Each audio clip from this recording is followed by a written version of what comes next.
Bienvenidos a este video donde vamos a estar hablando de los tipos de receptores.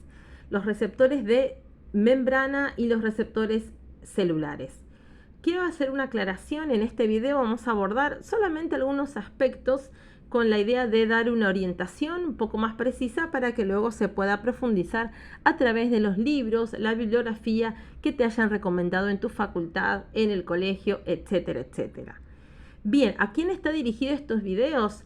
A todos los alumnos que cursen biología celular para diferentes carreras, ingresos, universidades públicas y privadas. Y repito algo, este video, como cualquiera de los que voy a subir en este canal, no tiene la función de reemplazar la bibliografía que te piden.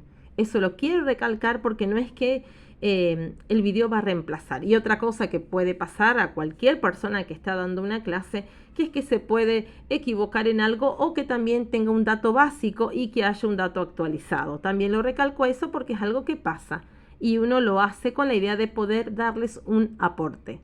Muy bien, hasta acá entonces esta breve introducción y comenzamos con lo general solamente.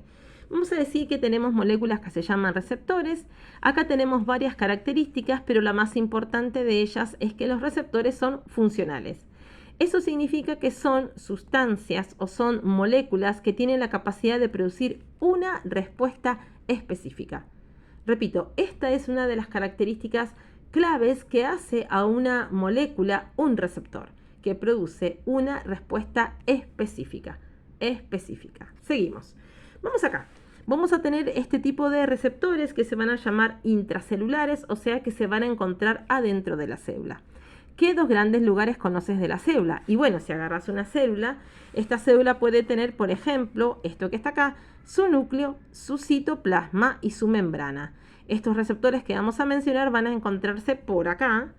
Eso sería ese citoplasma, o acá adentro, que sería el núcleo. Voy a agrandar acá el núcleo para que se vea dónde está el ADN, ¿no? Entonces regresamos.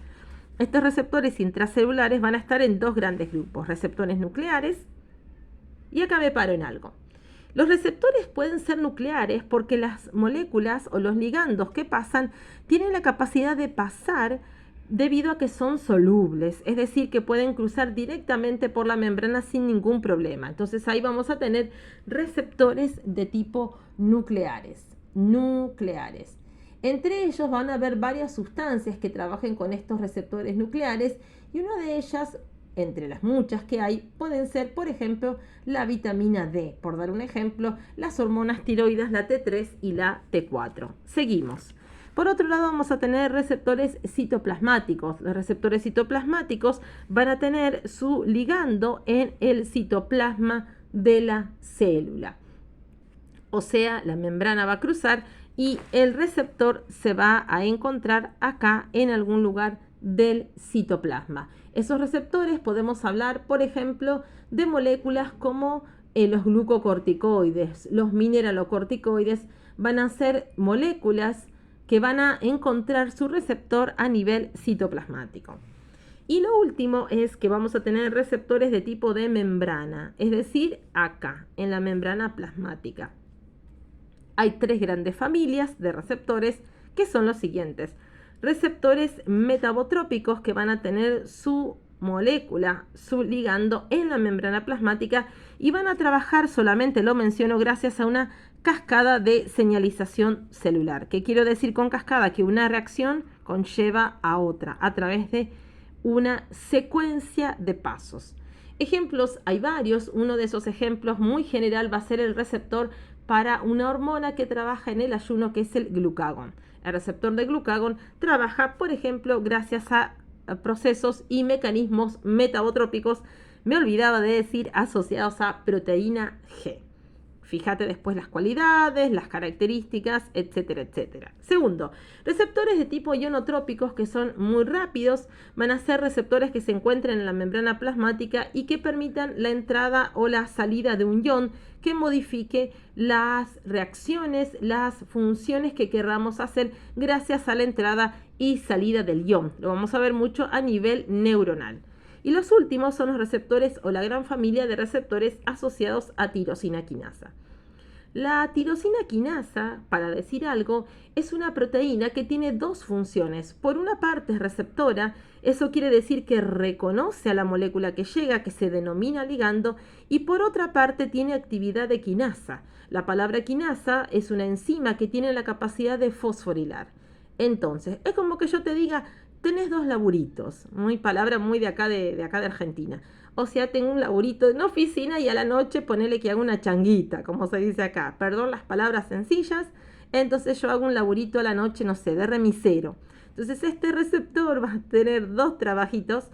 Por un lado va a recepcionar la molécula y por otro lado va a tener actividad quinasa. Tremendo.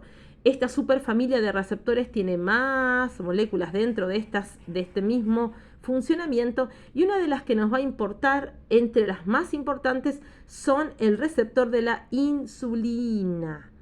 ¿Por qué remarco esto? Porque se pregunta muy asociado en general a la insulina. La insulina es una hormona que va a sintetizarse y aumentar su concentración luego de la ingesta, es decir, esto se llama postprandial. Entonces el receptor RTK va a verse funcionando de forma postprandial.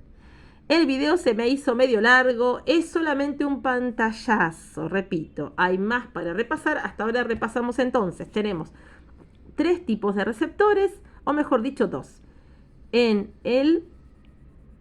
la membrana y adentro de la célula o adentro del núcleo. En la membrana tenemos 3, metabotrópico, inotrópico y RTK.